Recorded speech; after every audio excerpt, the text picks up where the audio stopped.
Vamos então hoje aprender sobre equivalência de taxas. Geralmente esse termo equivalência é usado no regime de juros compostos, ou seja, converter uma taxa tem o mesmo efeito, né, de cascata, juros sobre juros, no famoso juros compostos, de acordo com Albert Einstein, a oitava maravilha do mundo. Você simplesmente não pode fazer uma proporção. Por exemplo, 12% ao ano é a mesma coisa que o que ao mês? A grande maioria das pessoas vai pegar 12% ao ano e vai dividir por 12, porque um ano tem 12 meses. Então, questão de raciocínio lógico, e vai achar que é 1% ao mês. Mas esse raciocínio está errado, porque nos juros compostos, você simplesmente não pode pegar um valor e sair fazendo proporção, no caso, para conversão de taxas. Então, nos juros compostos, nós temos a questão que chama-se equivalência financeira. Então, você tem uma forma específica para converter, né, taxas, nesse caso aqui, de ano para mês, que é do período maior para o menor. E essa fórmula, né, que nós vamos mostrar aqui para você, da equivalência, né? Então, taxa equivalente,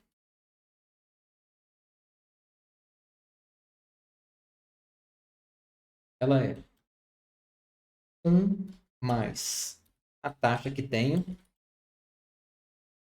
elevado, tá? Que eu vou colocar o chapéuzinho, ao tempo, menos 1. Beleza. Então, taxa equivalente a isso. Como assim? Como que fica essa situação? Então, nessa situação, nós temos 12% ao ano, que é igual a quantos por cento ao mês? Então, do maior para o menor. Então, fazendo a taxa equivalente, eu já vou abreviar, tá? Vai ficar 1 mais a taxa que eu tenho, que é 12%. Concordam que 12% é a mesma coisa que 12 dividido por 100, que é percentual? Então, aqui eu já vou colocar 0,12. Elevado ao tempo, ou seja, um ano tem quantos meses? 12, né? Elevado a 12, menos 1. Então, essa é a nossa forma de equivalência. E aqui usando, né? Nesse caso aqui, não necessariamente a função financeira, mas sim os conceitos financeiros, e usando a função, né, de soma, exponencial e subtração, nós vamos conseguir sim chegar nesse resultado. Simplesmente eu vou fazer o seguinte: vou pegar essa fórmula aqui, vou copiar e vou jogar numa célula. O próprio Excel já vai fazer para nós. E aqui, obviamente, né, eu posso colocar ele em percentual para que faça, né, o cálculo correto. Tá bom? Um grande detalhe, pessoal, que eu acabei percebendo agora, que nós fazemos de maneira equivocada, tá? Olha só, a gente acabou fazendo 1 mais a taxa elevado a 12 menos 1. Então, aqui, como eu estou convertendo do período de ano para mês, ou seja, do maior para o menor, na verdade, é um pequeno detalhe que nós temos que corrigir aqui na nossa fórmula, é 1 que divide tempo menos 1. Eu estou indo do maior para o menor. Agora, se eu estivesse indo ao contrário, do menor, por exemplo, de mês para ano, aí sim seria exponencial, né? Elevado ao tempo. E eu vejo uma forma de eu poder associar por raciocínio lógico essa forma seria o seguinte: se eu fosse fazer um raciocínio, como nós mencionamos anteriormente, seria de proporção de ano para mês, eu iria dividir. Então, essa divisão existe nos juros compostos, só que essa divisão está exponencial. Beleza? Então, ratificando aqui, né, corrigindo a fórmula, 1 sobre 12 menos 1.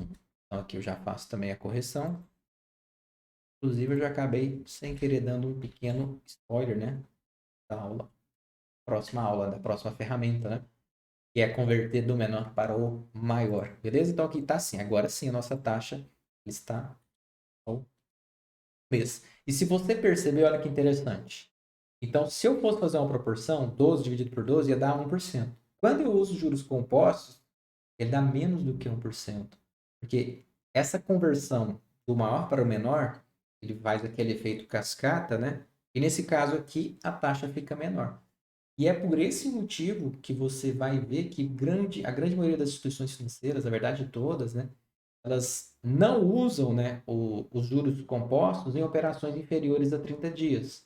Como, por exemplo, a questão de desconto de duplicatas, a correção de boletos, as taxas relacionadas à conta garantida, cheque especial, porque geralmente eu tenho uma taxa no mês e esse tipo de conta, movimento, igual a gente falou, cheque especial, conta garantida, desconto de duplicata, a capitalização é diária.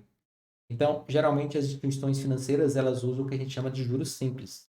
E talvez alguns, para quem já tem um certo conhecimento de matemática financeira, pode entender que talvez os bancos, nossa, são bonzinhos, né? Eles usam juros simples, né?